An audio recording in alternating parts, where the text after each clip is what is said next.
Right, good morning everyone. Welcome to today's Development Standards Committee. Can I remind everyone this meeting is being recorded, but it's also being broadcast live on the Angus Council YouTube channel. I've agreed the attendance of some members remotely and would remind all remote attendees to mute their microphones when not speaking. Can I also remind members that under Standing Order 19.4, remote members attending hybrid meetings where quasi-judicial and regulatory matters are being considered will not be permitted to participate by audio only and must have their video and camera functions switched on. Before we commence formal proceedings, I'd like to welcome members of the public, either here in the Chamber or online, to today's meeting. Please note that all the public committee reports, including details of specific recommendations, are available on the Council's website.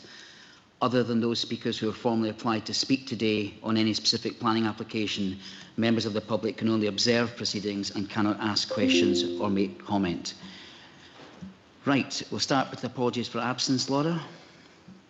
Thank you, Convener. We have apologies from Councillor McLaren and Councillor Nicholl. Thank you. Can I ask if any members in the Chamber or online have any declarations of interest or statements of transparency? Councillor Meehan. Thank you, Convener. A declaration of interest on item 8. I will not take part in any discussions and I will leave the meeting. Thank you. Any other members? I will declare an interest in agenda item 7, report 202/26 regarding the Boys Brigade Hall in Mall Street, Carnoustie. I have been approached by a number of local residents. I have listened to them. I have not passed any comment or any decision on this, so I will remain in the meeting and vote accordingly on that also. Right. No other declarations. Agenda item 3 is regarding building warrants, and this committee is asked to note that to the 31st of July 2026, a total of 86 building warrants, 1 demolition warrant and 47 amendment to warrants have been approved with an estimated cost of £19,224,390. Is that noted? Thank you. Agenda item 4 on delegated decisions this time. Committee is asked to note that during the same period, the 1st of June to 31st July 2026, a total of 107 applications have been approved and 5 refused under the Planning Act through the scheme of delegation to officers. Again, is that noted? Thank you. Agenda item 5 is the minute of our previous meeting, and we submit for approval as a correct record the minute of our meeting of this committee held on the 9th of June 2026. Do members have any comments or adjustments considered necessary? If not, are the minutes agreed? Agreed. Thank you. Right, 3 items of business effectively today. Agenda item 6 relates to report 201/26 and deals with application submitted on behalf of EE UK Limited and Hutchison 3G UK Limited, which seeks prior approval for the siting and appearance of a 20-metre high lattice tower incorporating antennae, dishes, concrete base, support poles, and ancillary development within a yard on Riverview Drive in Moneyfeith. Ms Porter is going to deal with this one. Do you want to start to present the slides on this? Thanks. Thank you, Convener, and good morning, everyone. I'm just pre-warning you, I've had a wee bit of an issue with my throat, so please bear with me as we go through this, but I should be fine. So, as the Convener suggested, this is an application for a 20-metre high lattice telecoms mast with ground-based equipment. Just to remind members that this is a prior notification application. That process is slightly lighter touch than a standard planning application. There's a narrower range of considerations that can be taken into account, and in this instance, that relates solely to the siting and appearance of the proposed equipment. So this first slide here is the Moneyfeith proposals map. It's an extract from the local development plan. I've tried to roughly indicate the location of the application site with the red star in the bottom right-hand corner of the image. As you can see, it's within the development boundary. It's not too far from the Moneyfeith town centre, and it's just south of the railway line and just north of a designated area of open space. This slide here shows the site plan on the left-hand side, where the development area is outlined by the red square. I've tried to replicate that on the aerial imagery on the right-hand side. As you can see, the site itself is in a former yard. We've got the Monifieth Former Recycling Centre just to the east, the railway line and the embankment to the north, with South Street and residential properties beyond. And then we've got a joinery and a car repair business to the west, and we've got the open space to the south there. This slide here, the photos on the left-hand side, they're taken of the site recently. It just shows you the current condition of the site, where there is clearly evidence of rubble there.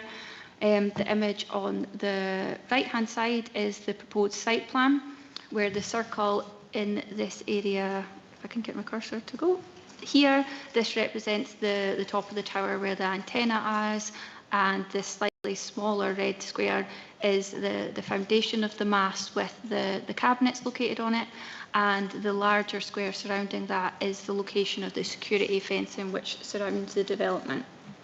The images on the left-hand side will give you a slight indication. It's not overly clear, but there is a ground level difference between the application site and Riverview Drive directly along the south of the site.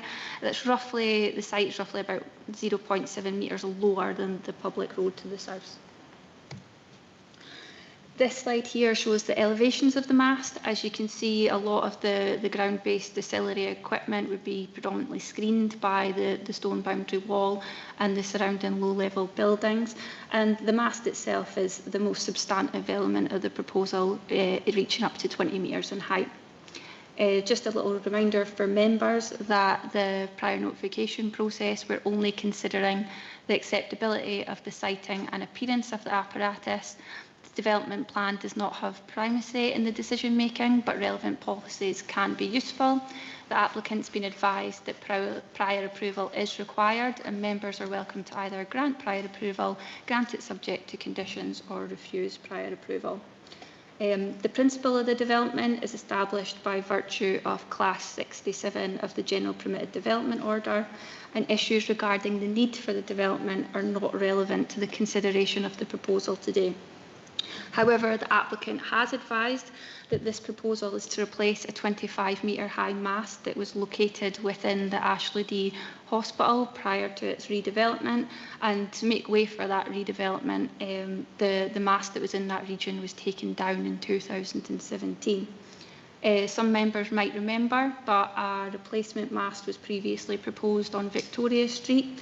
However, prior approval was refused for that development by Development Standards Committee in May 2024, and this application proposes an alternative which aims to resolve the coverage issues resulting from the removal of the Ashleigh mast in 2017.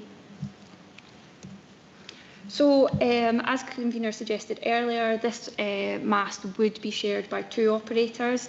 These are the coverage maps for one of those operators, EE in this instance. The images on the left-hand side are the situation resulting from the removal of the Ashleigh mast, where the yellow areas are lesser coverage and the green-coloured areas are improved coverage. On the right-hand side image, we have the impact of the proposed mast. As you can see, there'll be clear improvement in the coverage provided both indoor, which is the top right-hand map, and outdoor coverage, which is the bottom right-hand image. These will both be improved as a result of the proposed mast in the area of Monifieth, where we have a number of commercial properties and residential properties in the heart of the town there. So the applicant has provided information in relation to alternative sites which are within the search area. Just so members are aware, the search area in this case is the black coloured polygon on these images. The applicant has considered and discounted a number of other sites. Officers have assessed those sites and considered that there's no evidence of an alternative site which would give rise to materially reduced impact in terms of siting and appearance, and that includes mast sharing or locating the infrastructure on existing buildings or structures. This slide here is just back to the aerial imagery again. The two yellow stars on the image represent the location of the two letters of objection that we've received to the proposal. One's from the adjoining joinery business and another from a residential property further to the west on South Street on the opposite side of the railway line. There's a number of non-material planning matters that have been raised in the letters of objection, but the material concerns raised relate to visual, environmental and amenity impacts and the relationship of the proposal to houses and the adjacent public recreational area. As you can see from the aerial imagery, the application site is located on a brownfield site. It's in a semi-industrial area surrounded by commercial and employment type uses. We've got the railway line directly to the north with its embankment. We're not too far from the town centre, and there are a number of trees in the vicinity of the site. All of these elements and areas are promoted by guidance for this type of development. Guidance does, however, suggest that locations within open space can appear obtrusive. In this instance, the site is located out with the public park, but it is acknowledged that the mast would be visible and prominent when viewed from locations within the park. However, visual impacts would not be unacceptable when taken on balance, and we'll cover that in some of the further slides as we move through this. So there's no available information that suggests the mast would result in unacceptable impacts upon the environment. An ICNIRP certificate has been submitted to confirm that emissions from the mast would not exceed limits set by relevant legislation. The two blue stars on the image in front of you, they represent the two nearest residential properties. The one to the west on the left-hand side of the image is One Riverview Drive. The application, that neighbouring property itself is located roughly 45 metres away from the mast, and its curtilage is about 29 metres from the mast. As you could potentially see from the image, there are established boundaries surrounding that property. Its principal windows face south, and any views from within the property of the mast would be in a oblique angle. The other blue star represents the location of flatted properties, the opposite side of South Street. While the mast would be within the line of sight from these properties, it wouldn't omit other views from the properties, and it is worth noting that the mast would be 73 metres from these flats. So in terms of impact upon amenity, the proposed mast and its associated apparatus would have some adverse impacts on the visual amenity of the area, but relevant guidance does not preclude this type of development in urban areas, and development plan policy and relevant guidance recognises that developments of this nature will generally result in adverse visual impacts, and it aims to ensure that such impacts are minimised rather than eliminated. It's also maybe worthwhile noting at this stage that we've got no objection from statutory consultees. So this is a 3D image. The mast would be proposed roughly in this area here, if my cursor's on the screen at the right place. As you can see, we've got the adjoining commercial businesses right adjacent to the site in this region here.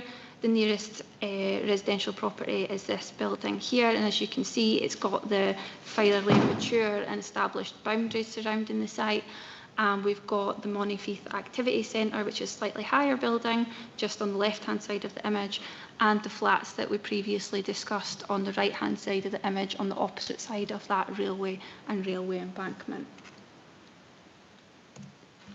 So the next few slides are just going to be some photo montages submitted by the applicant in support of the application. It's quite typical to receive photo montages in support of these types of applications, and it's just to remind members that these are illustrative rather than fully representative, but they can be helpful in making an assessment.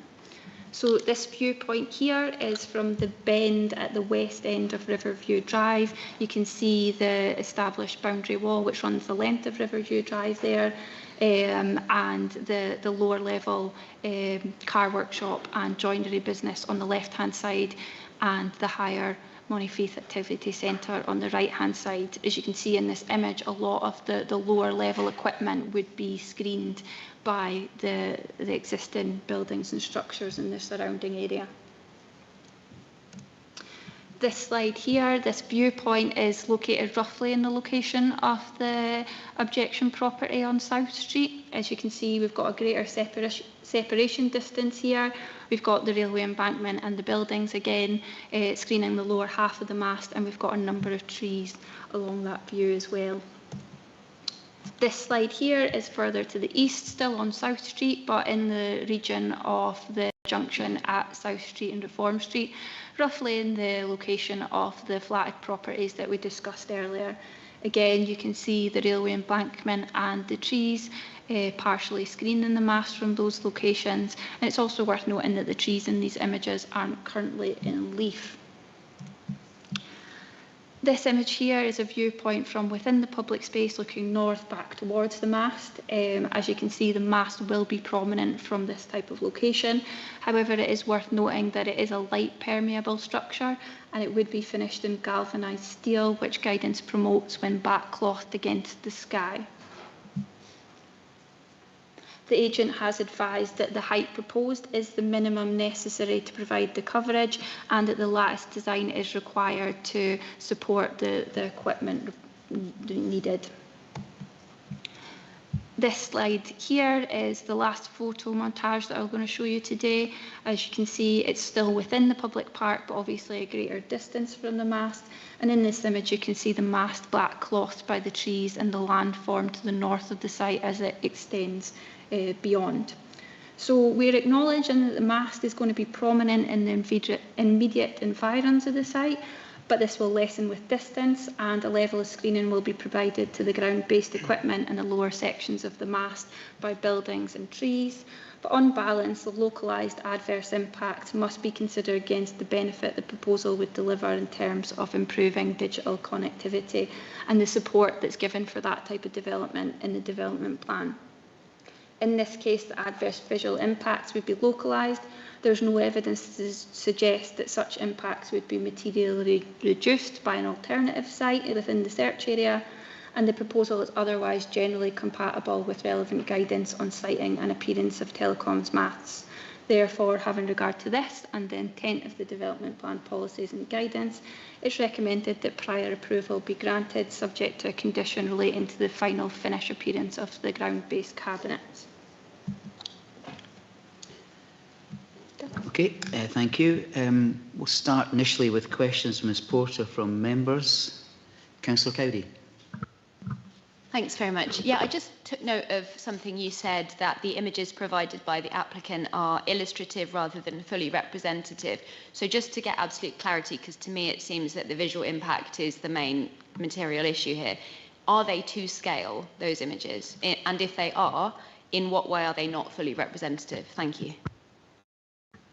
I would say, as you can see, that they do aim to give a representation of what the mast would look like, but in reality it's likely that they probably would be more visible than you can see on these photos, because it is only a generated image rather than the mast in situ. So just to come back with the supplementary, so you're saying that those images are not necessarily accurate to scale? The applicant aims to do it to scale, but obviously it's different when you're in presence in front of the mast rather than just viewing it in a 2D image. But they aim to give the best possible representation. Councillor Brays. Yes, thanks, convener, and presentation. There used to be a mast at Ashludy in 2017. And that mast was removed. Now, the whole purpose of this application is to give better coverage. I'm wondering, is this going to give better coverage than what was available in 2017 from Ashludy? The applicant hasn't submitted coverage maps that give us the previous coverage from the Ashludy mast. We've only got coverage maps from the mast being removed, which is probably fairly representative of the current situation, and obviously the improvement provided by the proposed mast. We don't have those earlier coverage maps which would represent the Ashludy coverage. Okay, thanks.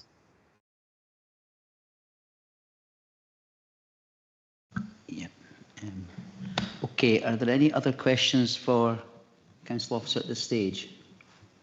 Members, no. Okay, we have 2 speakers today. I'll just mention again, Understanding Order 12 of Angus Council, applicants, supporters and objectors are given the opportunity to address any points which they wish this committee to take into account in coming to its decision. Speakers will be given 5 minutes only. I'd remind speakers that members of this committee have already been provided with the opportunity to read all submissions by respondents and should already be familiar with most of the points that will be raised by speakers. Our first person today is Mr. Kenny Watson. Mr. Watson, if you'd like to come and take a seat here, and when you're ready to speak, you press the button so we can hear. If you'd maybe turn the microphone towards you as well when you're speaking. You've got 5 minutes, Mr. Watson. I will give you a minute's warning to wrap up, okay? Thank you. Good morning. I'm here because I believe the committee has an opportunity to prevent an entirely foreseeable planning conflict. My objection is solely to the chosen location of this installation. The proposed mobile infrastructure compound is to be positioned only 7 metres away from my business office, approximately 5 metres away from my neighbour's office, and immediately beside a play park and recently opened community hub, not to mention the family home 45 metres away. This was not mentioned in WHP's planning submission. This is not simply a mobile phone mast. It is a permanent installation. The location is particularly concerning because the proposed installation is not being placed in isolation.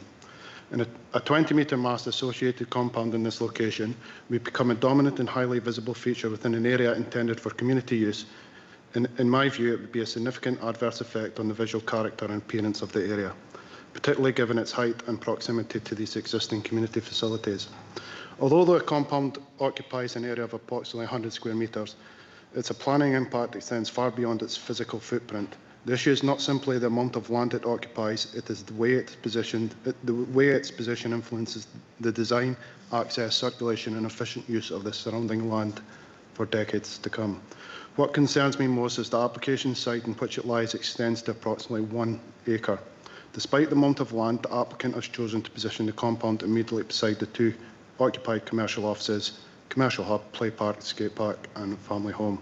I find it difficult to understand why on a site this size a less intrusive location has not been identified. This demonstrates very little consideration for neighbouring businesses and community facilities or the long-term planning of the site. The Scottish planning system requires development to create successful places that respect their surroundings.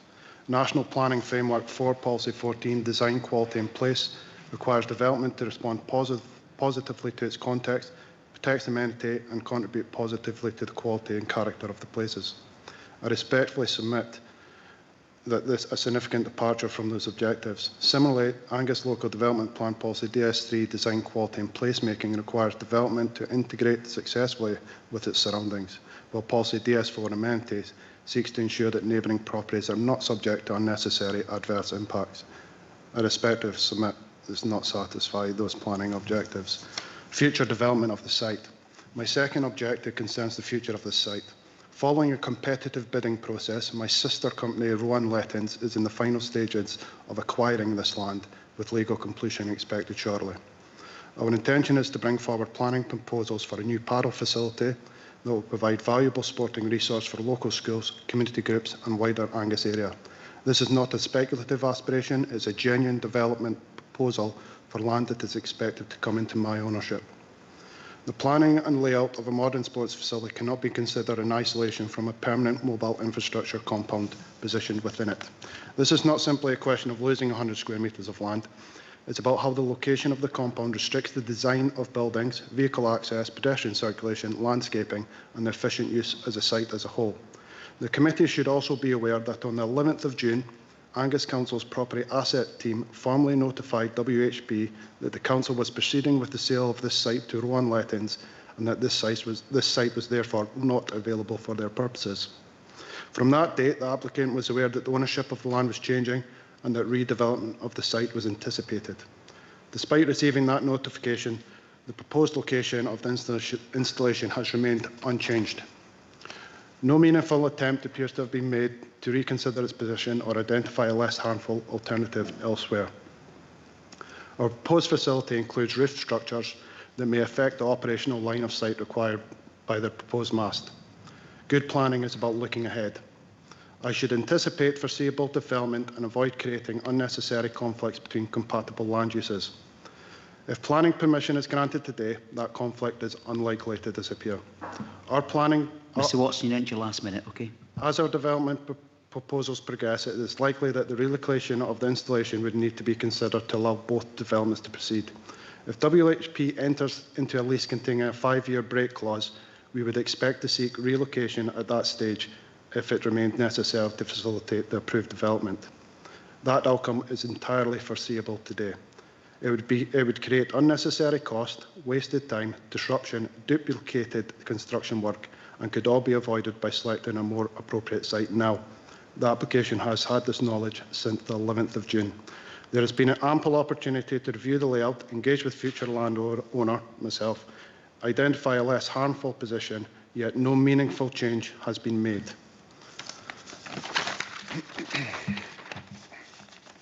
Chair and members, this is not a decision about whether Angus Council should have a better mobile coverage. It's a decision about whether is this the right place for the installation. Both mobile infrastructure and the post-community sports development can coexist. They simply cannot coexist in the location that is being proposed. I respectfully submit that the applicant has failed to demonstrate why this exact location is necessary. I therefore respectfully ask the committee to review its planning application or alternatively defer the application and require the applicant to undertake a proper assessment of alternative locations that would achieve the same mobile coverage objective while avoiding these entirely foreseeable planning conflicts. Councillor Watson, I have to ask you to draw it to close there. Okay, thank you very much. Okay, if you just remain seating because you may get questions from members. Do elected members have any questions? Councillor Fotheringham. Thank you very much, Convener. Good morning, Mr Watson. Just so that I've got it right in my head, you're actually in the process of purchasing the site that this proposed mast would go on? Yeah, Councillor, we were successful in the bidding process and we have a full cash payment agreed for the full site, so the old skip site and the site adjacent to my workshop. We bought it for development, investment first of all, development, and through because everything's happened so quick. And the only reason we found out about this mast application was my architect went through a deep dive because we didn't receive a neighbour notification surrounding area. We have now, but it was very much delayed, which the council have admitted to their mistake. So we've done it, and we've proposed we can go down the route of warehouses or commercial units, but we thought we'll bring something to the community, something that's growing, something that I think Moneyfaith needs, and we're looking at paddle, and I don't know if everyone's aware of, it's the fastest growing sport in the world at the moment. Are there any other questions for Mr Watson at this stage? Okay, Mr Watson, thanks very much. You can take your seat again. Thank you very much. Yes, please, if you're happy to do that. We also should have Mr Hosker. He's not online? Which is a shame because he was the agent for the applicant. If we haven't, we've got go move straight to elected members' comments. And so, has anybody got a comment initially? And I think if there's any other questions by members for any of the council officers present, whether legal or we can do that as well. Councillor Duff. Yeah, thanks, Convener. Just to sort of clarify from our planning officers, I mean, ownership of the land shouldn't be relevant. Is that correct? Yeah, land ownership isn't a material planning consideration. However, I did check with legal colleagues last week and they confirmed that we are still currently the owners of the site, and we've not had any other applications recently for any alternative use of the site. Okay, thank you. Right, can we just actually, I think we need to be completely clear about all of this. So, Mr Watson has advised that he has got an offer which we understand has been accepted for this. So I'm going to turn to legal and to give us clarification. I understand entirely what Councillor Duff is saying about ownership of land generally can't be taken into account, but if you don't actually own the land that's going to get built on, it's really difficult to understand. So, and I want to just know where we are with this from a legal point of view in the council. Do you have an offer, and has it been accepted from Mr. Watson's business for this entire piece of land? Thank you, Convener. So I don't work in the properties team. I wouldn't have any knowledge of the situation with the land uses. I don't know if it's a case of going into recess or where we need more information about this. Councillor Frothingham? Yeah, I think, Convener, that this should be deferred till we get the clarity, complete clarity, because I'm confused here. Yeah, totally agree with that. Councillor Durno was first to put their hand up. We'll hear from everybody here before we go to... Yeah, I was just going to say deferral, please, to clarify the situation going forward. Thank you, Chair. Okay, can I ask any other members who have their hands up, are they asking the same thing, or have they got other comments to make? They're all asking the same thing. 2 minutes.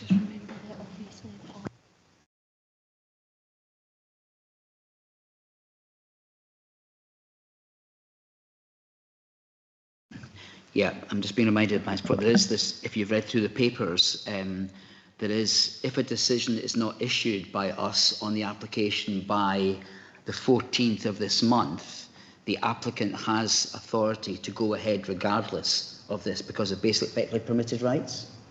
Yes, so just to clarify, because it is the prior notification process, if we do not reach a decision within the agreed timescale and the applicant isn't minded to agree to a further extension to that timescale, the development is essentially permitted and the applicant can go ahead with the development regardless if we don't reach a decision. It's not the same as full planning permission, this one. So, Councillor Clark. Good morning, colleagues, and everybody connected today.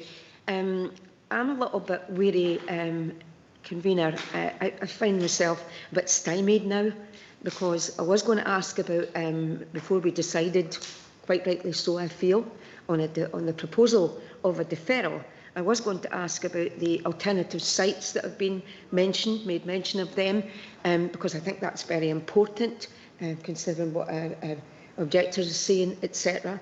So I'm a little bit wary now that we're just going to be, we've got a timeline now that I wasn't really aware, and Mr. Singh's telling me, quite rightly so, he can't comment either.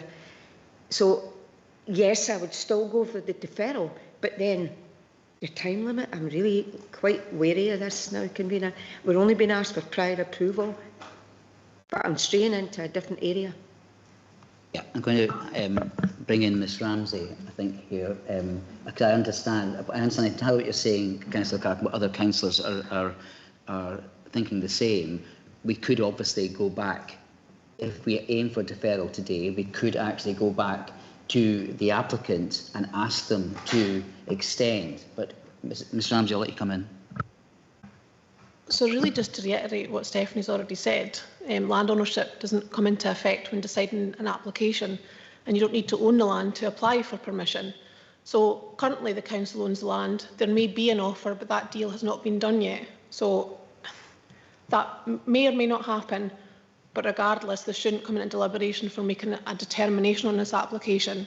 What I would say is, if the land ownership does change, and that new landowner doesn't want this development to go ahead, then they will be the landowner and they can make that decision. So at the moment, I would like members just to focus on the merits of that application and what we can and cannot take into account today. Councillor Cowdery. Thank you. I would like to focus on the merits of the application, but unfortunately I have questions for the agent and the agent isn't here. So it's a very difficult situation. So my question, I guess, on the end of that comment is, well, no, I'll leave it as a comment. I'm deeply uncomfortable with the lack of clarity around this application, and I'm disappointed that given there is this complex situation that the agent must have been aware of, that he's not here to answer those questions. Sorry, Councillor Stewart. Thanks, Convener. Yeah, I'm just looking for a bit clarity here from one of our officers. If the land is currently owned by Angus Council or whoever owns it, and this application was to be granted, does that still allow the applicant to install something? For instance, if Angus Council own the property, do they not need to give the applicant permission to actually install their apparatus on that site? Does that make sense? Yes, it does to me. We'll go for that question first before bringing Councillor Brays. I think, Anne, you're going to have to deal with this, I think. Sorry, can you please repeat the question? Well, I think what Councillor Stewart's saying is that if Angus Council owns the entire land at the moment, then how can the applicant build on out the land that is ours without permission of us as landlord as well? We would have to do a deal with the applicant, surely, to lease them land. Yes, So, absolutely. We would. So if this was to proceed today, I take it we haven't started any of that negotiation yet on land lease? Again, I don't think we know the answer to that, but again, that's not really relevant to this application. We're looking at layout, site and design here, not who the landowner and any deal that needs to get taken place for them to actually build on site. But the crucial point of what we've just said is, regardless of design, site is the most important element here that we seem to be talking about, as to whether they can actually site it there legally, because of whether it's got Angus Council approval as landowner when you've already got a deal on the table to purchase. It's very mixed, and I agree entirely. I'm quite unhappy this has come forward, this committee at this stage, with all this information being put to it. Now we've got a gun at our heads saying the 14th of August that they can proceed if we don't come to determination. Councillor Duff, I see you had your hand up. Do you want to come in? I think it's a bit of a mess, isn't it? But, I mean, we've got a planning application here. We've got somebody who says that they are trying to buy the land from the council. So the reality is the council will decide what's going to happen. If it wants to sell the land to Mr Watson, it will do that. If it wants to sell the land to the mobile phone company, it will do that. But we've got a planning application in front of us, and the ownership of the land is irrelevant. So we've got to determine the planning application, and then Angus Council will decide whether it wants to sell the land to Party A or Party B. That's a separate issue. It's a bit of a mess, but I think that's where we are, isn't it? I think you've summarised it very well, actually. That's exactly the way it is. Councillor Brays. And you're on mute. Sorry, Convener. Pretty much as Councillor Duff has said there, we as a committee have to deal with material considerations. The ownership of the land has, at this meeting, is completely irrelevant. We have to deal with this application on its merits. When it comes to the ownership of the land and what Angus Council is going to do with it and who they're going to sell it to, that's a completely different matter. And just to remind members that 20 democratically elected members are Angus Council, and each one of them can bring a motion to council and stop any sale of that land at any time they want. So, you know, I have no doubt about what's material and what's not. It's explained quite carefully in the papers, and we've had advice from officers. But when it comes to other comments just regarding this application, I would say that I'm not entirely clear about the necessity of a mast at all, and I'm not entirely clear whether we've had a full and exhaustive search for other, perhaps better sites. I do have those material considerations. Thanks.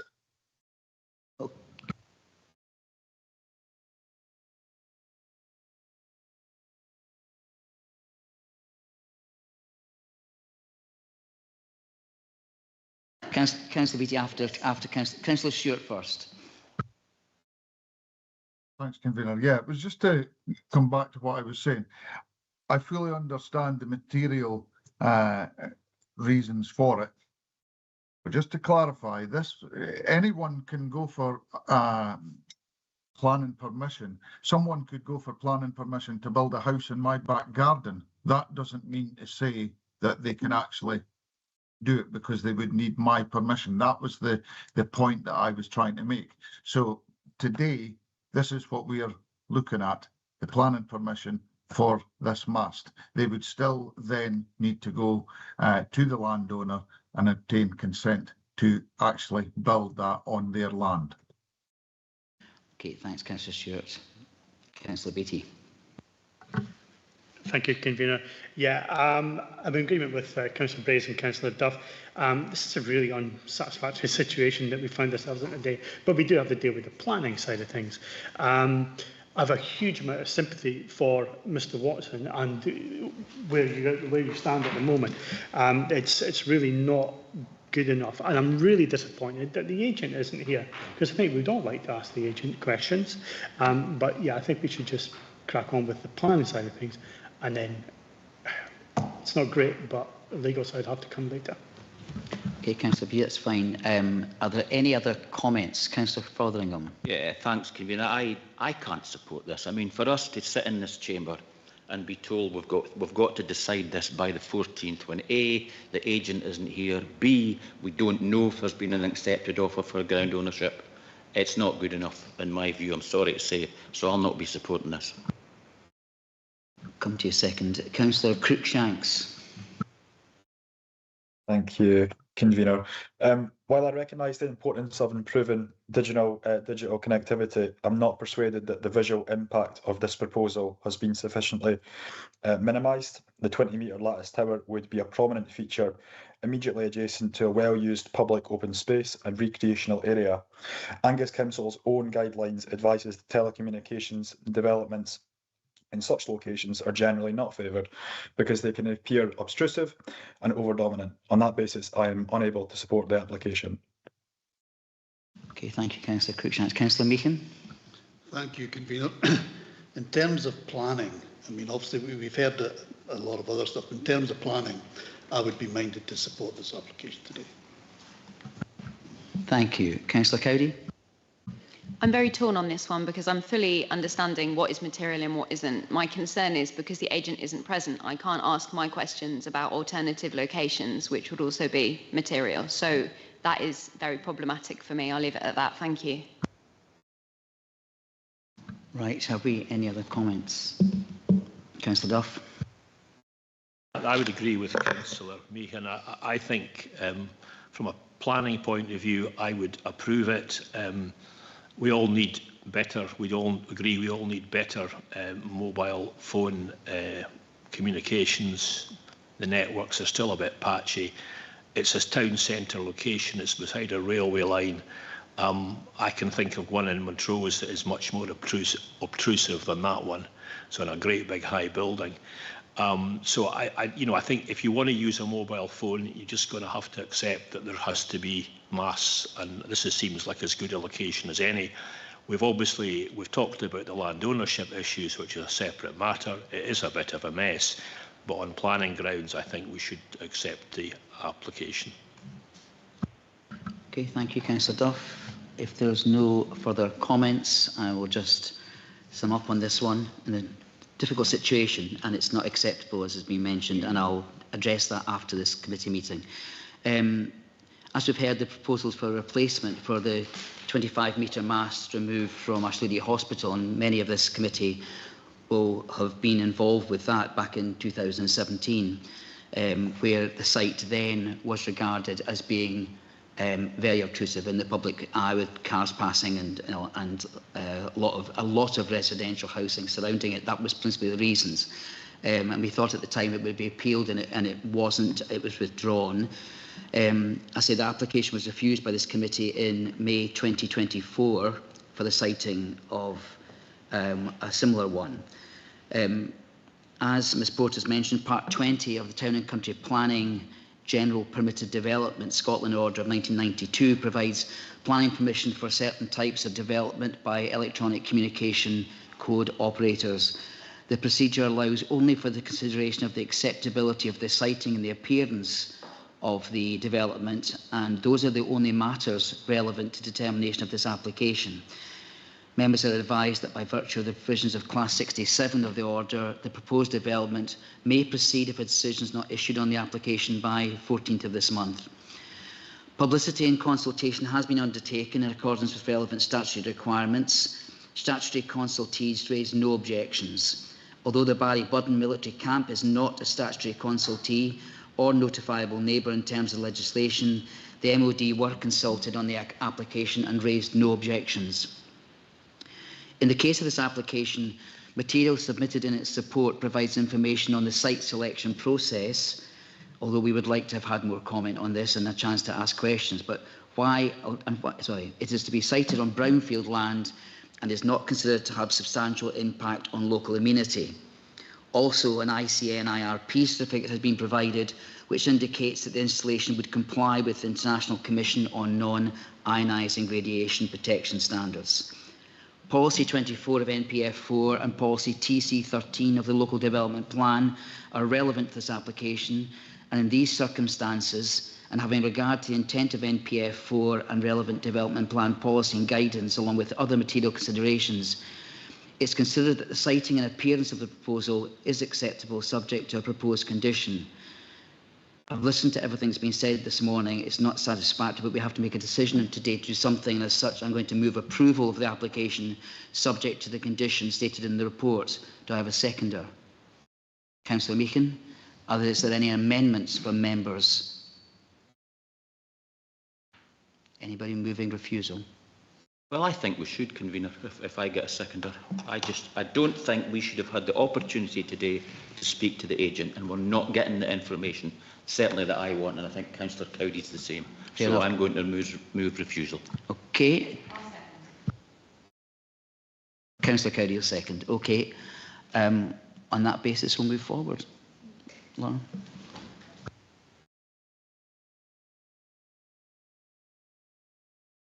Should have thought we will take a recess of 15 minutes to consider the planning policies on the basis of refusal of the application. So if we can come back together in whatever that is, but back of 11 o'clock, 3 minutes past 11 on that clock. Thank you. Can we pause the live stream, please?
thank you for rejoining us on this Development Standards Committee meeting this morning after that short recess. We left the meeting with a motion for to approve the application, seconded by, I think it was Councillor Meehan, and an amendment from Councillor Fotheringham.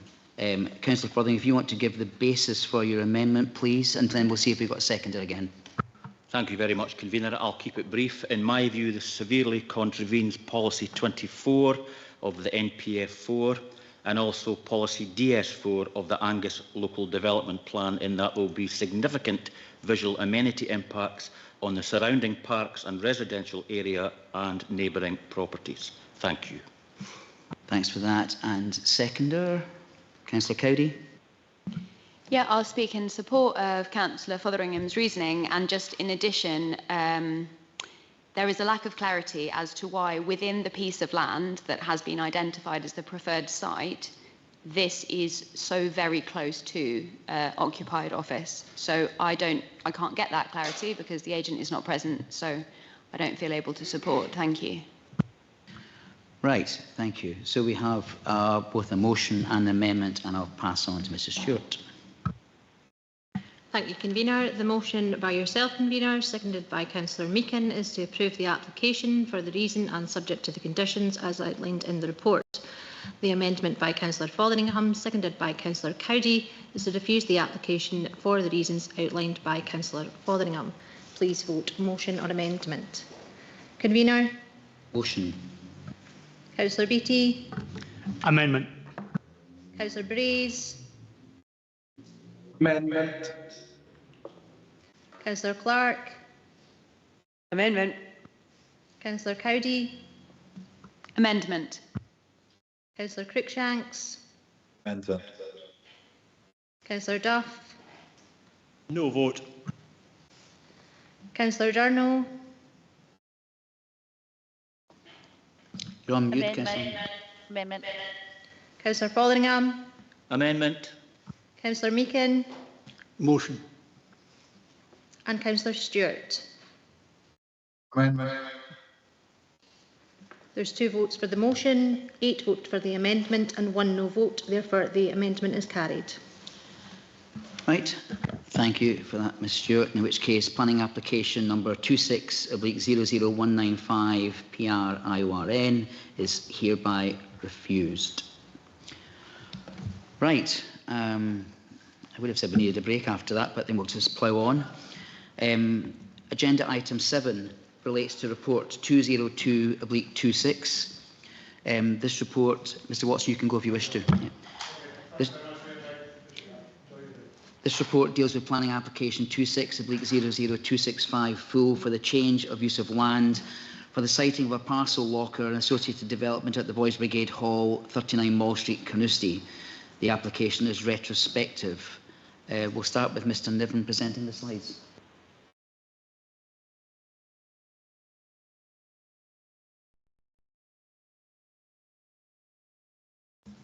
Okay, thank you, Convener. Yes, this, is it working yet? It's the, there we go. Yes, thank you, Convener. This application, obviously, as you explained, is in retrospect for the installation of a parcel locker on the eastern gable of the BB Hall on Mall Street, Carnoustie. The locker, which operates 24/7, provides a convenient way to deliver and return packages. I'm sure some of you may have already used these kind of new facilities that seem to be popping up amongst the local communities more and more often. But they do provide a convenient way to deliver and return packages. I believe it was installed last year and has been in operation for around about 1 year, maybe I think it was in the summer last year. I think during the interim period since its installation, there was a complaint made to enforcement, and following enforcement action, a planning application is submitted, which is before you today. Now, on to the next slide. This slide shows the local planning set map for Carnoustie, with the site's location identified with the red star. I've provided a slightly more blown up version of it to show you in relation to the crossroads between Carlogie Road and Mall Street. It is approximately 300 metres northeast of the town centre as the crow flies, and is located within a predominantly residential area. This slide provides a more detailed overview of the location, providing an aerial photo of the site relative to the surrounding properties. Both the red star and the green T, if you like, on the right-hand image or plan shows the more precise location of the locker within the site. This slide provides plans of the locker alongside the photo of the actual locker in situ. The locker is 3 metres wide by 900mm deep. It has a height of approximately 2.4 metres and features a very small canopy with recessed downlights. The downlights are beneath the black overhang. The overhang is maybe about 2 inches deep, and there's an LED strip light that runs the length and illuminates straight down in front of the lockers itself. This photograph is taken across Carlogie Road from the junction of Mall Street and Carlogie Road. Note the cars on the right-hand side, that there are double yellows in existence at the crossroads. However, there is ample parking out with that area, and the next photograph I'll show you, there's also an area of hard standing within the hall itself, which can be used for parking vehicles off the road. As you can see, this is a clearer image of the hard standing area to the north of the hall, which can be used for pickups and drop-offs. Obviously, it's normally associated with the function of the hall itself. However, it can also be used by members of the public dropping off and picking up parcels, as well as any courier delivery companies. As you can see, there's an entrance and exit onto Mall Street. This slide shows a photograph of the locker from Carlogie Road. Note that, again, you can see the double yellow lines, but these do not extend to directly in front of the locker itself, so there is ample on-street area unrestricted for parking directly in front of the locker if people were to attend the site by car. This view is looking up Carlogie Road towards the locker. The locker is largely obscured from view and approach from the south, with the boundary wall and existing foliage screening much from view. This, on approach, is actually quite difficult to view. In fact, when I was visiting the site, I actually drove past it. It was when you're coming from the north downwards, it's much easier to see the locker itself. This is a view of the property directly opposite the site. This is taken from the position of standing directly in front of the locker, so it gives you a good view of the property opposite. Note, obviously, the hedge largely obscures the ground floor. However, the upper floor windows, which I believe are bedroom windows, do have a full unobscured view of the site. And this is a photograph from more or less the gate of the property directly opposite. As you can see, the actual impost locker is in use. I think it was 2 pedestrians walked to the site, so obviously it is used. Even at the time I was there for 5–10 minutes, somebody was already using the locker itself. Now, hopefully this works. I've taken a video from the property opposite, providing a panorama of the street, which is hopefully more helpful than an image if it wants to work.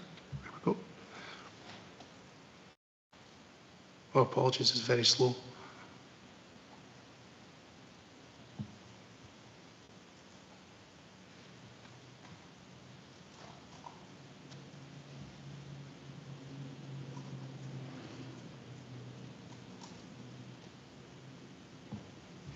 And finally, I provided a further video from the opposite side of the street to give you an appreciation of the view from the locker itself.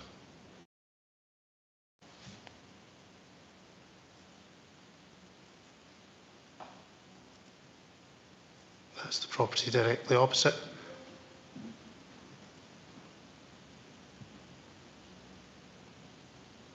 and coming into view is the boundary wall and the existing foliage that I referred to earlier, which screens much of the view when approached from the south. Oops, apologies. So summing up, the recommendation is for approval with no conditions. Is assessed that its location and operation does not raise any significant concerns in respect to neighbouring amenity or road safety concerns and or road safety concerns. Concerns have been expressed by local residents, particularly in respect to amenity and noise, but as outlined in the report, it is assessed that the level of activity associated with the operation of the lockers would not be so significant as to have an unacceptable impact on the amenity of the area. In respect to road safety, the Council's roads officer has not raised any concerns in relation to parking or road safety. As shown in the slides, whilst there are double yellow lines at the junction, there is ample unrestricted on-street parking nearby, and directly adjacent there is also the ability to park within the grounds of the hall itself. Thank you, Convener. Thank you, Ms Niven. We'll start with any questions of the officer. We'll start with Councillor Durno. Thanks for the presentation. Can I just ask, is the church hall a listed building? I can confirm it's not listed. Okay, thank you. Councillor Clark. Thank you, Convener. Can I just ask my planning colleague, Mr Niven, right at the very start, and I don't know whether this might be deemed not material, but I'll ask it anyway. I'm quite unhappy when I see retrospective planning, and then when you bring in the word enforcement, I'm even less happy. So is there any explanation to this? There may well be, and it might not be material, I'll accept that. Yeah, by way of a little bit of background, it's difficult to know the precise reasoning as to why they just went ahead with it. I suspect that they've become quite used to installing these lockers without the need for planning permission. As outlined in the report, many of these lockers are deemed to not require permission, particularly if they are placed within car parks of existing retail premises or on the exterior of existing newsagents. There are a number of examples, even within Community itself, but also in Moneyfeith, where they have been installed. We're not aware of any objection, but they're also as close to residential, if not closer, residential units and are operating without any objection thus far. But I suspect that they assumed that it wouldn't require permission, and then when the complaint came in, we investigated it, and hence they submitted the application. Can I just add, correct me if I'm wrong, Mr Niven, but because of the hall being regarded as Class 10 non-residential, and most of these in-post lockers being located alongside existing retail, which is Class 1, they're deemed Class 1, because this one is in an area that was Class 10.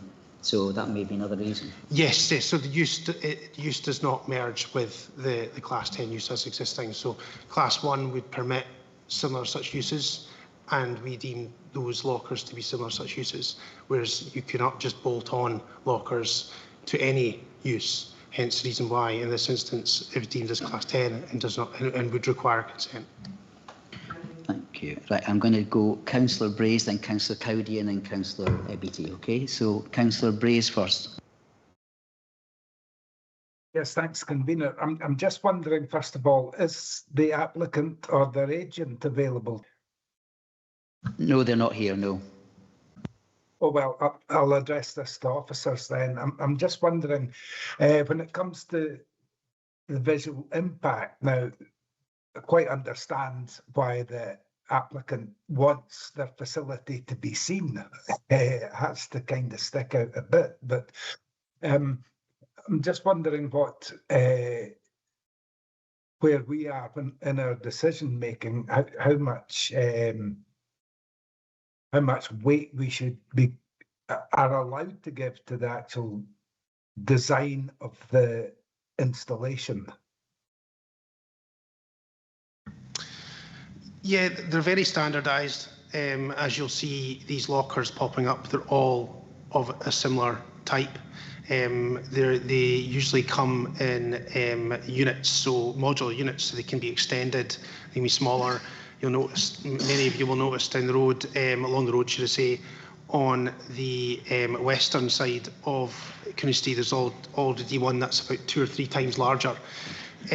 However, they are all of a similar design, and I think it'd be difficult to design it differently. They're designed to be lockers, they're accessible.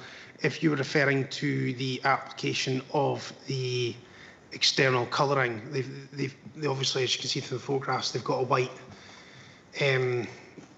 if you like, I'm thinking down the road for myself, there's an Aldi that has them, but it's directly in sunlight, so it'll start peeling off. So it actually looks a lot worse here. Here they're still applied. But there's like a vinyl applied to the frontage, which obviously says it in post 24 hours.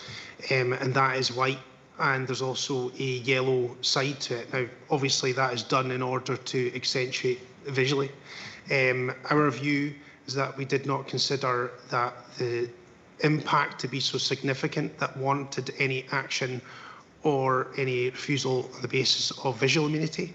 However, I do accept that obviously the vinyl that they do apply to these does create a certain more punchiness to them. I'm not entirely sure whether that was investigated by the officer, but certainly it's something that could be discussed if that was a concern. Okay, thanks for that. It's a pity the agent isn't here so that I could ask them, but never mind. Thanks, Councillor Brace. Councillor Cowdery. Thank you. So it's very similar, but slightly different to Councillor Braze's point. Yes, I sound like a stuck record. I'm very disappointed the agent isn't here, specifically because this is a retrospective application, which they should have done differently from the beginning. So I would have hoped that they would have been here to answer some questions. To me, this is not particularly pleasing visually. I appreciate that is a subjective judgment. My question, which probably can't be answered because they're not here, is do they ever put screening around them at the front and then have a sign that's perhaps a little bit less obtrusive? Because to me, it does look quite bad from opposite the locker itself. Thank you. Mr. Newman.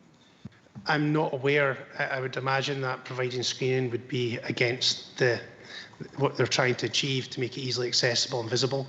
If they were to put screening directly in front, then yeah, it would be far less visible, maybe less accessible to a degree. But I do take your point, particularly in regards to the application of the colour to the exterior of the locker. I think its position, if you're standing directly in front, yes, is very visible. I think, as I mentioned in the slides, approaching from the south, it's not that apparent because it's behind a parapet of the wall, so it's tucked in against that element there. But yes, I agree that when you're approaching from the north and standing directly in front, it is very visible. Councillor Beattie. Yeah, thanks, Convener. You actually raised my point about the Class 10, Class 1 thing, so I'm clear on that. And I did have some questions for roads. However, you got off the hook here, Andy. Your photographs actually explained everything I needed to find out from that. Okay, thanks. Okay, Councillor Duff. Yeah, thanks, Convener. I think, for me, a point of clarification that this paper is titled Mall Street, but actually the boxes are on Carlogie Road. Obviously, the postal address of the hall is Small Street. I think that confused me, but I think the lockers are very clearly on Carlogie Road. The only material consideration for me about this one is any road safety issues, and I just wonder if we could get Mr. Barnes. I know it's in the paper, but Mr. Barnes' views on any road safety issues. Andy? Yeah, thanks, Councillor Duff. Yeah, as Mr. Niven has explained, there are double yellow lines at the junction. It is permissible to stop and pick up and drop off post on double yellow lines, but given that they're only about 15 metres, just junction protection, there's plenty of opportunity for alternative parking within the site and within Mall Street and Carlogie Road. So yeah, no issues in terms of road safety at all. Okay, thanks for clarifying that. Are there any other questions for Mr. Niven at the moment? No? Okay, Standing Order 12.2 of Standing Orders allows for requests to speak on a planning application, and it must be done by 9 AM on the working day preceding the meeting. However, I have dispensation on that, and I'm going to ask Mr Higgins, one of the neighbours, to speak. But just before you, Councillor Dunno, do you want to bring in something before I do that? You're muted, Brenda. You're muted. No, it's okay. I just have a comment after we've heard from the speakers. Thank you. Okay, thank you. Okay, Mr Higgins, yeah, Tony, you're online. Again, you've got 5 minutes to address committee, and I say I'll give you a minute's warning before it's time to wrap up, and then you may have questions from members after that. Okay, so just go ahead. Okay, thank you very much. So thanks for having me today. Our original complaint was raised in May 2025. The planning officer, Daniel Coleman, came back to me in June 25 as well, saying that it would be looked into. They would contact the applicant. It is not something that they would encourage an installation in this residential area. So when that was said, I was obviously pretty confident that due to some of the things that have been highlighted, not only by myself, but further public road safety issues being one of them. Now, I appreciate the roads department have come out to look at the road and make a judgment on that. I would query that on the basis that it is a very busy pedestrian crossing with a school patrol first thing in the morning, last thing at night, and all roads from Mall Street, both sides, are very congested. So for cars to park so close to a junction, which already is, I think it's very dangerous. I would also question whether or not the roads department had looked into the recent vehicle accident. There has been a number at this junction already before, and I think approving this plan and will not make it any better.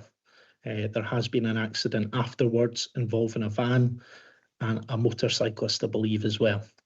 I don't have access to the full data. I would ask whether the roads department had looked into that full data. The double yellow lines being where they're situated, they are not far enough away from these junctions to allow this. Other thing, if you read section 8.2 in the report, recommends it. There is conflicts with policy 27 and the national plan. So it says in there that development proposed consistent with the town centre first approach. So will not be supported out with those centres unless a town centre first assessment demonstrates that all edge of centre options have been sequentially assessed and discounted as unsuitable or unavailable. Now, the current parcel delivery points in Carnoustie at the moment, they're all within Class 1 areas, not a Class 10 area. The Class 1 areas do have ample parking. So the Co-op, for example, you can park in the car. The one along at Carnoustie Tyres, you can park in the car park also. And the one further along by Wallace, park in the car park also. At the Mall Street, you can in the car park as stated. Thank you very much for your presentation, but that is not true. You cannot do that. There is signs up saying property and no parking is authorised in the site. So concern is road safety. Obviously, a lot of talk about the visual representation. We have experience, and I think that is something to take into account. But I'd like to move on to the next point, which is 5.1 in the report, which it says it will contribute to economic vitality by increasing local opportunities. If anything, myself, I think this does not support a local community, a high street that is already struggling, and that there will be other. So if this was approved, that other parcel companies could also put up well, which is going going to take people further away from the high street. Other points that I've got which conflict with the planning frameworks. 1 minute. Okay, left. Yeah, no problem. Thank you. Is section 8. So section 8.13 in the report says that it is possible to leave the road. That isn't the case. Section 9.1 in the report also says that it doesn't contravene human. I would suggest to anyone that lives over from at 6 o'clock in the morning with blaring music of the installation to get the parcels out would probably lived over it. So just to conclude, thank you very much for your presentation, but I don't think it's representative of in terms of road safety, amenities. Also, the high street is going to be affected by that, and the change of use therefore should be declined in my opinion. And thank you for listening. Okay, thanks, Ms Higgins. If you just bear with us in case there are any questions from members. Do elected members have any questions for Mr Higgins as the objector? Can't see any. Thanks, Ms Higgins, indeed, and we'll move on with the meeting. Thanks for your contribution. Right, we now have no other respondents, so we go to comments from elected members. We'll start with Councillor Cowdery. Thank you. My main concern is the lack of clarity around what was just highlighted there, around can people or can't people park in that car park area that was mentioned, because that did reassure me when I was told that they could, and now I'm being told that they definitely can't. So that would be a significant issue for me. So I don't know really where to direct that as a question at this stage, but if we could get clarity, that would be great. And I know it was meant to be a comment. Thank you.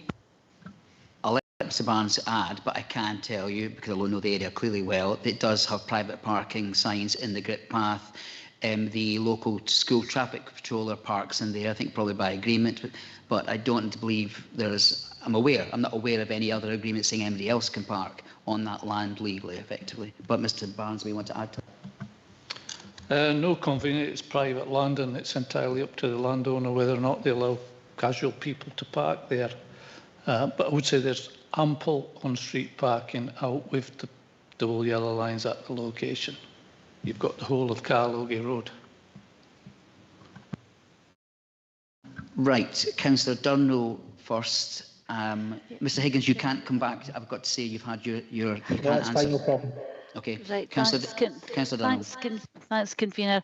I totally agree with Mr Higgins. I'm looking at page 51 under amenities on policy DS4, which is the effect and timing of traffic movement to and from and within a site impacts on highway safety.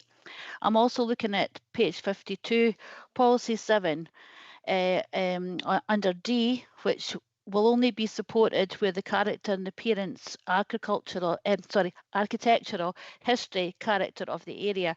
I don't believe that the unit actually looks good on the front of the church, and I do believe that boxes, etc., should actually be nearer a town centre, and I'm sure there's probably somewhere else that could put it. We actually have industrial units, as you know, David, up further up the road from there. There is plenty of other places that could be, and I just think it's a bit of an eyesore. And also on the fact of people dropping things off with vans, etc., have it in my street. If someone's on night shift and they're sleeping and there's continually vans banging doors, dogs barking, you know, it's not great, and it's not great for this area. So I will be supporting not to support this application. Thank you. Right, I think Councillor Duff was next, I think. Yeah, thanks, convener. Yeah, I don't have a problem with this. It's on an arterial road coming into Carnoustie. I can think of at least one of those in Montrose, which is a fuel station. I'm conscious, of course, Carnoustie doesn't have one. But, you know, Mr Barnes has clarified there are no road safety issues. If you look at the videos we've seen of the street, there is ample on-street parking out with double yellow lines. So there should be no road safety issues. People are entitled to park on that road, on bits of the road where there are no yellow lines, and they can do that to pick up their parcels.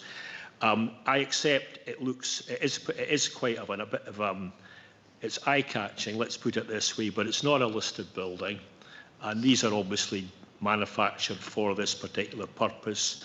The comments about town centre first, you know, I haven't got my MPF4 fault folder in front of me today. I've left it at home, but I could trump that with the 30-minute neighbourhood, which is encouraging facilities to be close to where people live, and that is referenced in one of the MPF4 policies. So yeah, I'm quite happy with it. I think the road safety issues are not there, and that's the professional opinion of Roads Department.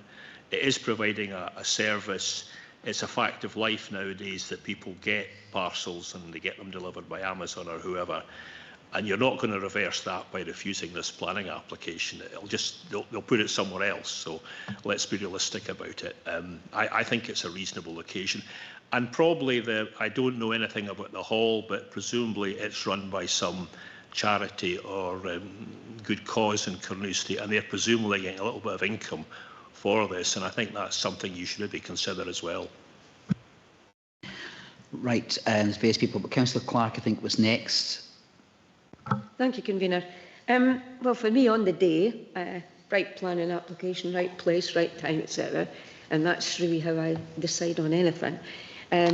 I'm not supportive of this for the various reasons eloquently put by Councillor Durno and mentioned by others. There's no point in reinventing the wheel. But one thing I would say is that, and my esteemed roads colleague has said there's not really any concern, and Councillor Duff backs that up with what we see in terms of where this would be sited. A couple of things there, I would say. That's all being well, that there wouldn't be any concern. Yeah, when you're looking at it like that, fine. Along comes the person in the white van who, and invariably that's his job, her job, to lift everything and put it into there, should they need to do that.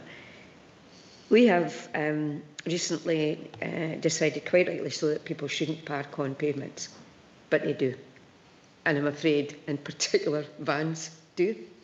There is an issue with safety as far as I'm concerned. And I do concern myself with the deterioration of our high streets, etc. I think whilst you might say that it is a great convenience, yes, undoubtedly, but there is such a convenience within about, what, I think it's half a mile from what I read. And so, a bit overkill for me.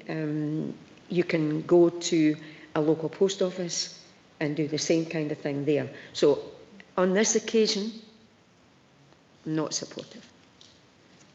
Councillor Clark, I think before I come to Councillor Meakin, Councillor Brays had your hand up first. Yes, thanks, Convener.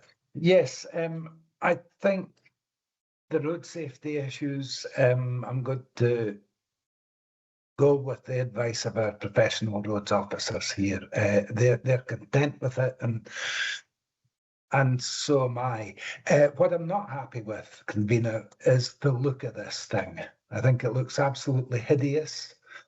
It might well be appropriate outside a modern, recently built supermarket or filling station, but I don't consider it to be appropriate in that location.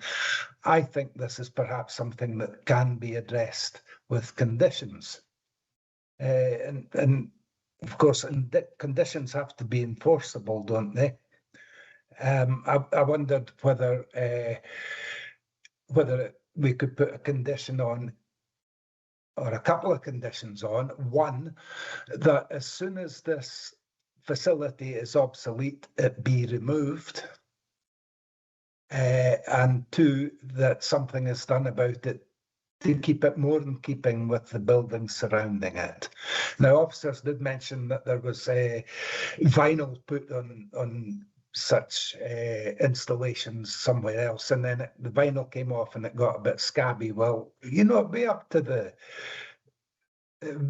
company to go and replace that vinyl if it got scabby and horrible looking. And we can enforce that, I would have thought. So can that be something that this committee considers? What really important that we remember that this is a commercial operation. Of course, the company want to bulk buy to a certain design and install that everywhere. It's cheaper, it's easier for them, but it doesn't mean to say that we have to accept that. Okay, Councillor Bates, I think if it's pulled to the May, to have to consider that condition. I'm not sure with a national brand whether they'd want to do that, but I'm just speaking openly here. Who was next? I've forgotten. It was Councillor Meakin, sorry. Thank you, Convener. Like Councillor Duff, I have no issues with this application. Thank you. Councillor Beattie, sorry. Yeah, my initial sort of problems with this was definitely the roads.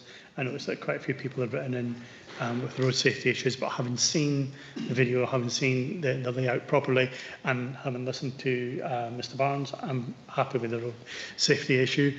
I totally agree with Councillor Brace. I think it's a garish thing, and you know, if they just tone down the colour scheme, I appreciate they've got their branding that they want out there, but if they made it more like the colour of the building, then it wouldn't be quite such an eyesore. Okay, thanks, Councillor Beattie. Is there any other comments? Okay, no, we've had a good sounding of all of this. Right, this is a difficult one, really. As a local councillor and actually local to the area as well, but to sum up here, you know, the application we've had is retrospective.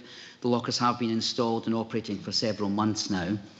As I say, I know the area very well, and the lockers have been located on land just a few metres from a very busy crossroads, which really hasn't been mentioned this morning yet. It's the main school crossing heading to Cologie Primary School, and consequently very busy at times when commuters and others are heading to and home from work.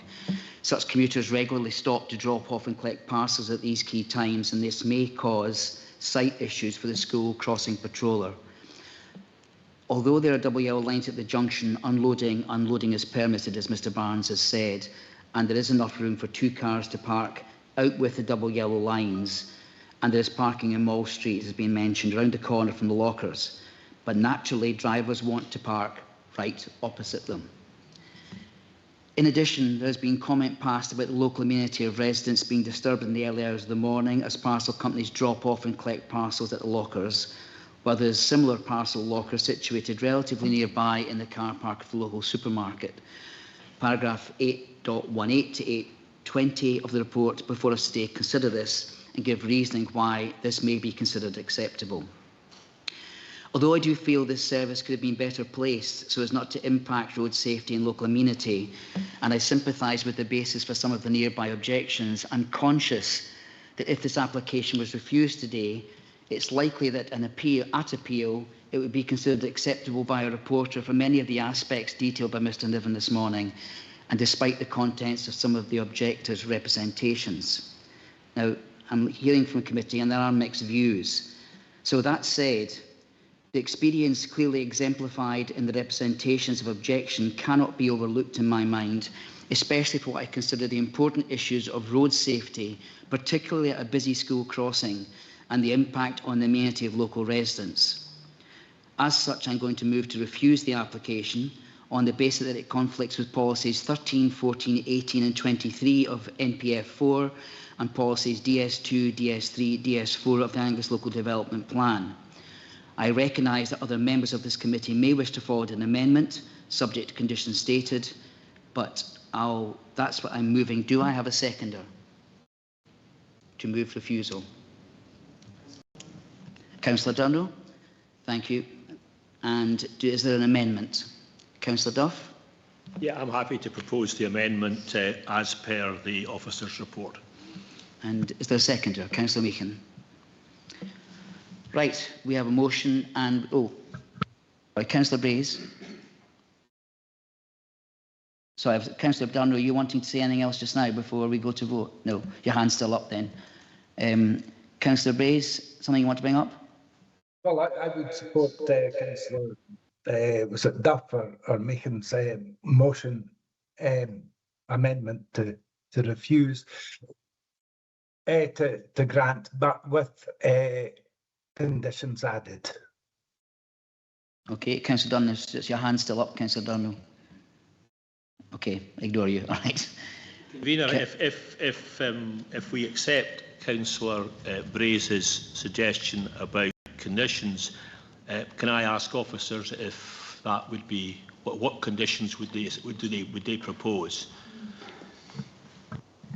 Well, I suppose I'd flip it back, because obviously we've suggested no conditions. However, I've heard the condition about removal upon the use no longer being in operation, which I think is absolutely acceptable. And in terms of any other condition, I suppose it depends on exactly what, because Councillor Braze talked about changing the look of the locker. I think the only thing that might be feasible is a condition which seeks to change the applied graphics to that. So whether or not that's a change, because I've actually, one of my colleagues sent me a message there where InPost have put different vinyls on it to reduce the visual appearance of that. And if that's what your intention is, then that would be possible. Yeah, I mean, I was thinking, I mean, it's a sort of light grey colour at the moment, which obviously clashes with the stonework of what had been a church. I was just thinking if we could, the condition could be that they repaint it mid-grey or something like that, so that it's closer to it doesn't clash with the stonework of the church. Would that be a viable condition? Yeah, sure. Just give me one more. If we just bring the picture of it up at the moment so people can see what we're referring to colour-wise and things.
Could we just suggest perhaps that the condition is that the colour scheme is muted to the approval of planning officers, and that gives you a bit of leeway, so whether it's grey or brown or whatever it is. Yeah, okay. Well, with that, so if you can accept my amendment with that condition attached. Okay, Councillor Braze, you had your hand up as well. Yes, well, that's right. When I look at the picture there, I certainly appreciate that it has to be clearly identifiable, but it certainly just doesn't need to be that really bright white garish look. And I think if the white was just toned down a bit, that would do me fine. Right. I'm happy to leave it to council officers to agree something with the applicant.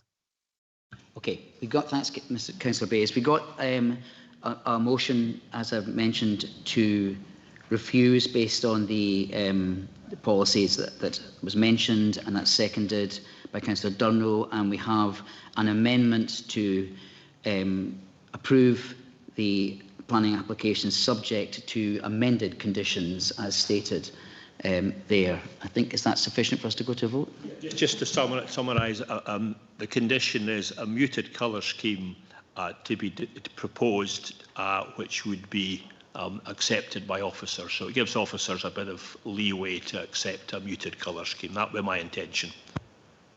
And to add the condition about removal as well, I'm guessing.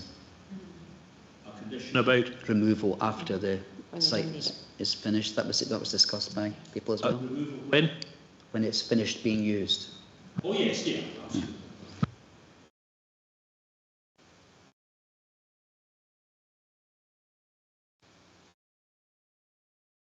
Thank you, Convener. The motion by yourself, Convener, seconded by Councillor Durno, is to refuse the application for the reasons outlined by yourself, Convener. The amendment by Councillor Duff, seconded by Councillor Meakin, is to approve the application for the reasons outlined in the report and subject to the conditions as outlined by Councillor Duff.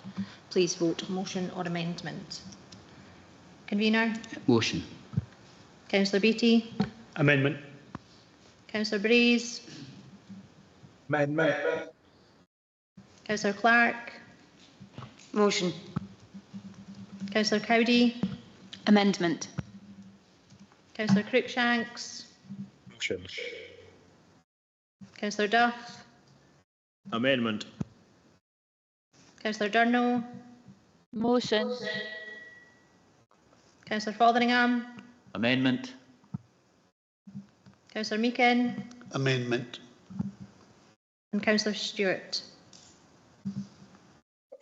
Motion. 6 votes for the motion and 5 votes for the amendment. Oh, sorry. Therefore, the motion is carried. No, I was simply being slightly facetious. Oh, sorry. Yes. Well, I repeat that again, sorry. There's 6 votes for the motion and 5 votes for the amendment. Therefore, the motion is carried. Thank you.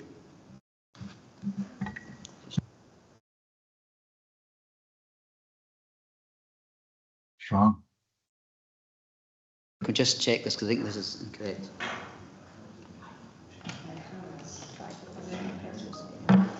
Apologies. There's 5 votes for the motion and 6 votes for the amendment. Therefore, the amendment is carried.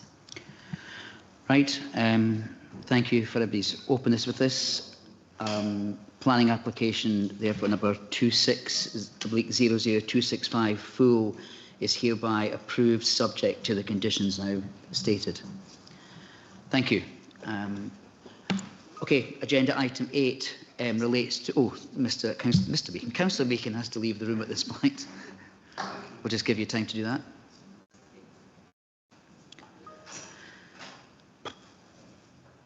Right, agenda item 8 relates to report 203/26 and is a planning application for the siting of a garden room in the garden ground associated with 1 Croft Terrace, Kirriemuir, DD8 4EP, and their application comes before this committee as the applicant is an elected member of Angus Council, and Ms Porter is going to do the slides on this one. Thank you again, Convener. I'll just pull this up on the screen here. So, as Convener suggested, this application is for a garden room at 1 Croft Terrace in Kirriemuir. And as Convener has clarified, it's only before members today as the applicant is an elected member of Angus Council. There we go. So we have the Kirriemuir proposal map extracted from the Angus Local Development Plan in front of you today. On the right-hand side of the image, we've got the central area of Kirriemuir. I've tried to roughly indicate the location of the application site with the yellow polygon and the yellow star. The yellow star represents the applicant's dwelling and the yellow polygon represents some of the garden ground to which this application relates. As you can see, the application property, the dwelling itself, is located within the Kirriemuir town centre area, which is delineated by the red line, and within the Kirriemuir conservation area, which is identified by the kind of salmon coloured polygon there, and that's the conservation area. As you can see, the house itself is located within the conservation area, but the garden ground is out with that. So this here just gives you a clearer context to the site. Again, as you can see, the application property, the dwelling itself indicated by the star, and the associated garden ground by the dashed red line on that aerial imagery. And we've got the site plan on the right-hand side there. The garden ground's quite narrow. It slopes steeply down towards the Gary Burn, which is indicated roughly in this location here. That lines the southwest boundary of the site. And on all other sides, we've got residential properties. Just in the northern extent of the garden ground, you can note here that we've got a small parking area, which is at the same level as Croft Terrace, and we've got a little garage here. and the sloping nature of the site will become a bit more evident as we go through the slides. So on this slide here, we've got the proposed site plan on the left-hand side. The garden room is indicated by the purple rectangle. It's got a rough footprint of 23 square metres. It's located adjacent to an existing decking area, which is roughly 1 metre below the road level. And then we've got that car parking and garage that I identified on the previous slide. The photograph taken on the right-hand side is taken from that existing decking area. It's looking towards the area of where the proposed garden room would be erected between that existing timber fence and the staircase there, roughly in the region of that oil drum. This slide here shows 3 of the proposed elevations of the garden room. As you can see, it's quite a simplistic form. It's got a degree of underbuild to compensate for the sloping nature of the site. It's got a shallow monopitch roof, and the internal floor area can be seen on the cross section in the bottom right-hand image there. The materials for finishing of the garden room are quite typical of structures of this nature. They include a felt roof and natural timber cladding, and as you can see, we've got windows which face southwest across the applicant's garden ground, and we've got smaller windows which face southeast. As you can see from the 2 images on the right-hand side of the slide here, the top of the garden room, the highest point would be roughly in line with the existing decking area, and this in itself sits roughly 1 metre below the adjoining road level, which is indicated by the height of the cars there on the right-hand side of the slide. This slide here shows the final elevation of the proposed garden room and some images taken from the road level. As you can see from the image on the top right-hand side, which is taken just adjacent to the parking area, there will be limited visibility, potentially only seeing the roof of the garden room from this location. And on the approach along Croft Terrace, you'll see that there is residential properties either side of the garden ground, and these would limit any views from Croft Terrace itself. Just the next few slides, just going to run through some photographs of the surrounding area just to give you an idea of the context. This image here is taken from the south on the opposite side of the Gary Burn on the stairs up to Webster's House, looking back towards the application site. The application dwelling is the red sandstone building in between the trees, and as you can see, very limited to no visibility of the garden ground from this location. This slide here is taken from, again, the existing decking area looking towards the southeast. As you can see, the photograph's taken roughly in the location of where the proposed garden room would be erected. And just worth bearing in mind that this is the height of the existing decking, so it would be roughly roof height of the proposed building. And as you can see, we've got a reasonable separation distance from the property in this direction, and we've got that existing high stone boundary wall.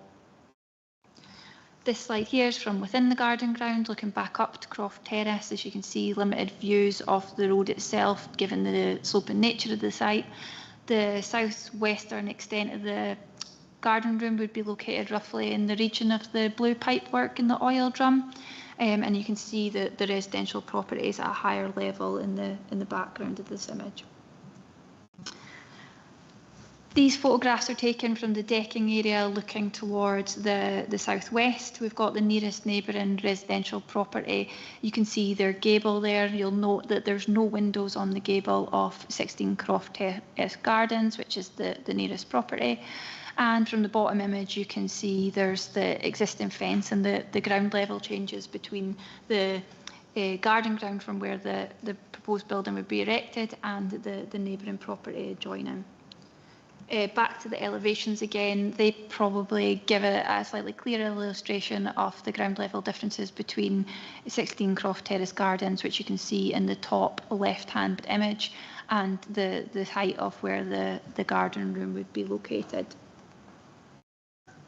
So Officers are of the view that the design, scale and siting of the proposed garden room are considered acceptable. There will be no unacceptable impact on the amenity of surrounding neighbours or the nearby conservation area.